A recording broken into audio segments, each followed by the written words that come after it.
주가 조작과 통일교 금품 수수 등 혐의를 받는 김건희 씨에 대한 항소심 선고에서 재판부가 1심 선고보다 2배 이상 늘어난 징역 4년을 선고했습니다. 1심에서 무죄로 봤던 주가 조작 혐의와 관련해 시세 조종에 가담했다며 공범 책임을 인정했고 또 유죄로 판단했습니다. 취재 기자 연결합니다. 법조팀 박광열, 임혜진 기자 나와주시죠.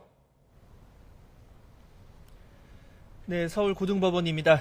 조금 전 김건희 씨의 도이치모터스 주가 조작 혐의, 통일교 금품 수수 혐의 등에 대한 법원의 두 번째 판단이 나왔습니다. 항소심 재판부는 김건희 씨에게 징역 4년에 벌금 5천만 원을 선고했습니다. 그라프 목걸이 한 점 몰수와 2,094만 원 추징도 함께 명령했습니다. 1심의 징역 1년 8개월 선고와 비교해보면 이 형량이 2배 이상 늘었습니다. 1심에서 무죄가 선고된 도이치모터스 주가 조작 혐의를 유죄로 본 건데요. 2010년 10월에서 11월 사이 이 시세 조종 세력에 20억 원이 들어있는 증권 계좌를 제공하면서 이 도이치모터스 주식 거래를 맡기고 또 주식 18만 주를 매도한 행위를 이 시세 조종 가담에 해당한다고 판단했습니다. 또 통일교 금품 수수 의혹과 관련해서도 1심의 일부 무죄 선고를 뒤집고 전부 유죄 판단했습니다. 다만 명태균 무상 여론조사 수수 혐의와 관련해선 1심의 무죄 판단을 유지했습니다. 자, 쟁점별로 판단 사유 한번 살펴볼까요? 네, 시세조정 가담과 관련해 재판부는 김건희 씨가 투자업체에 수익의 40%를 지급하기로 한 점을 거론하면서 단순 상승이 아닌 인위적으로 만드는 주가 상승에 대한 대가 가능성을 배제할 수 없다고 했습니다. 또 오로지 도이치모터스 주식의 매매에만 사용하기로 하고 시세조정 세력의 계좌와 20억 원의 자금을 제공한 점도 문제 삼았습니다. 18만 주를 정해진 시점에 정해진 가격에 매도한 행위 등을 통정거래로 규정하며 공동정범에 해당한다고 판단했습니다. 다만 시세 조종 세력, 블랙펄 정산 이후에는 일부 거래는 시세 조종으로 보기 어렵다며 범죄 성립을 인정하지 않았습니다. 공소시효가 지났는지도 역시 주요 쟁점이었죠. 네, 맞습니다. 앞서 1심 재판부는 세 차례의 이 주식 거래 행위를 별개의 행위로 보고 각각 공소시효를 계산했습니다. 하지만 항소심 판단은 달랐습니다. 이 시세 조종 행위를 단일하고 계속된 거로 보고 하나의 자본시장법 위반죄가 성립한다고 판단했습니다. 그래서 범죄 행위 종류는 다른 공범이 범행을 마친 최종 거래 완료 시기, 즉 2012년 12월 5일로 봐야 한다며 공소시효가 지나지 않았다고 설명했습니다. 이 통일교 금품 수수 의혹과 관련해서도 1심의 판단을 일부 뒤집었죠? 네, 그렇습니다. 윤 전 대통령이 대통령 당선인 시절, 그러니까 김 씨가 받은 첫 번째 샤넬백 가방에 대한 내용인데요.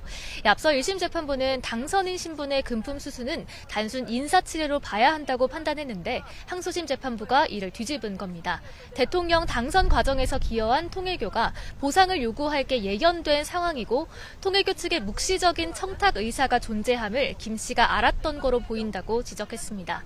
명태균 무상 여론조사 의혹과 관련해서는 2심 재판부와 비슷한 취지의 판단이 나왔죠. 네, 그렇습니다. 이 윤석열 전 대통령 부부가 재산상 이익을 취득한 거로 볼 수 없어서 무죄로 본다는 1심 판단에 대해서 사실 오인, 법리 오해 등 잘못이 없다고 봤습니다. 이 진술 등 증거만으로는 이 김건희 씨가 명태균 씨에게 여론조사를 의뢰, 협의했다고 인정할 증거가 없다는 건데요. 또 이 명태균 씨와 김건희 씨 간에 오간 문자 메시지 내용만으로도 이 여론조사 협의를 전제로 한 걸로 볼 수 없고 또 결과 조작에 대해서 이 윤석열 전 대통령 부부의 관여를 추단할 증거가 없다고 설명했습니다.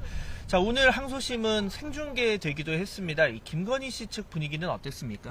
네, 김건희 씨는 오늘도 검은색 뿔테 안경에 하얀색 마스크를 착용한 채 법정에 나왔습니다. 고개를 책상에 숙인 채 1시간 반가량 이어진 선고를 별다른 미동 없이 들었는데요. 다만 1심과 달리 주가 조작 등에 대한 유죄 취지 판결 내용이 나오면서 변호인 측과 쪽지 등을 주고받으며 소통하기도 했습니다.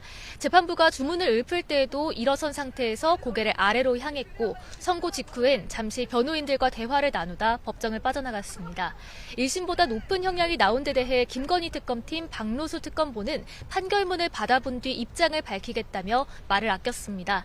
반면 김건희 씨 측 변호인은 판결을 존중해야 한다고 생각한다면서도 일부 정황들이 확대 해석된 측면이 있다며 아쉬움이 많이 남는다고 소회를 밝혔습니다.